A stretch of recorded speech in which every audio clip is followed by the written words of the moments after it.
members of parliament should not be the overall in charge. In 75% of the areas in Kenya, CDF has been used very badly.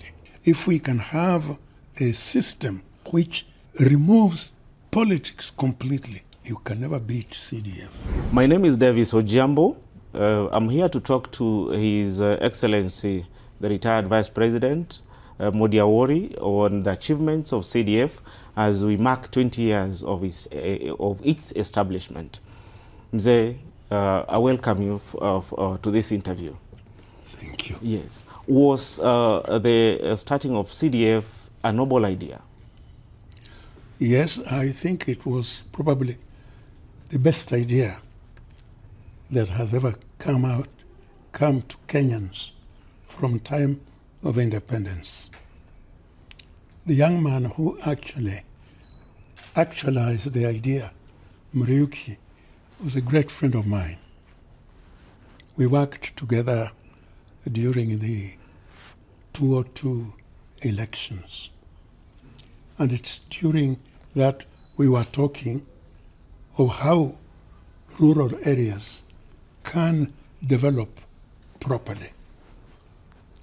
In the past, the central government or national government brought projects or developments to the area without asking the people which is the priority.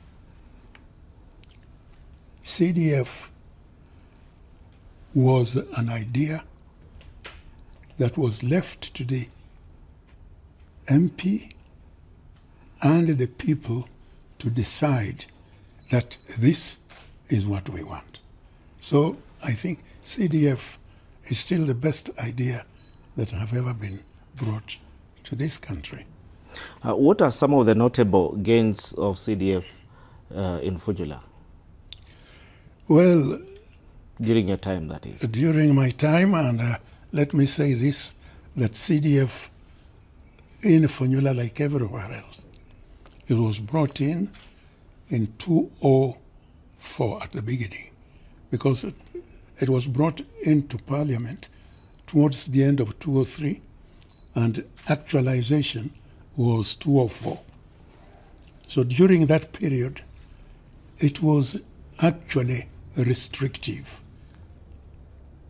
It was only for development.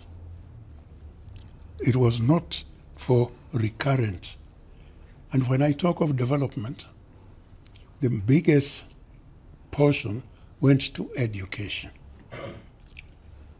Building or rehabilitating schools, then health centers, because we wanted a person not to go too far from his home to look for health facilities. So health came in. And that's what we did. Then with people like the fishermen, we tried actually to build a landing area so that they can improve their fishing. So at the time, it was purely on development, no recurrent. There was no way of paying school fees, a bursary like it is now. There was no way you could use CDF money to buy a school bus. It was on development. And I think it was a good idea. In many areas, and Fujula included, the road network was very poor. Because we were at the end, really, of the country, it was very difficult to get the national government to think of outlying areas like Fujula. It helped us, to improve the network. So the CDF, I should say, it helped a great deal of bringing more development to Fujula. If you were to compare during your time because you served during both with CDF and without CDF. What were some of the challenges you faced when you are as an MP without CDF? Without CDF, in fact, everything, frankly, depended entirely on myself. If I had to reorganize or rehabilitate a primary school, say, I organize a Harambe. I call upon my friends, not just from Funyula, but from all over. If I wanted schools, if I wanted to send boys far out in education, overseas, I had to dip in my pocket, and I had to use my family, I had to use my friends. So really before CDF, to develop depended entirely on myself. It's as simple as that. As an MP, what criteria did you use to allocate CDF funds? Oh, the first thing we did is to make sure that Funyula operated as one unit. Yes. The problem in all rural areas, there had always been some division. Funyula, for instance, unfortunately, for a long time, there was the south and there was the north. If you did something in the south without doing it on the north, you are in a problem. So the criteria was simply to bring together, we had a good team of senior people, women, and even young. And we said, here we are. This is the kind of money we have. I want you to tell me how we will allocate this money. And then I explained that the money I'm talking about is for education. Someone will come up from, say, north and say, we haven't got proper primary school. So I said, okay, which particular one? Then the same thing, the criteria was really mainly the needy, because if someone now, for instance, again, they came, say, from south, and they said, what we need mostly is a primary school, not secondary, primary school. And we found that there was enough primary school for the moment at the time. And we say, no, we will have to do, someone north says that this is what we want. So the criteria really was mainly for the one who needs the most. That is how we decided which to help. But in the end, at the end of the year, we made absolutely sure that the allocation, whether it was medical, whether it was education, whether it was fishing, that every area got something. I know as an MP, you initiated so many projects in your constituency, but there is maybe one or two projects that you feel it's very important, it's close to your heart, and every time you think of CDF, your mind hits on that project. Which one was it? No, actually, that is a difficult question, because I had only 4 years for CDF. True.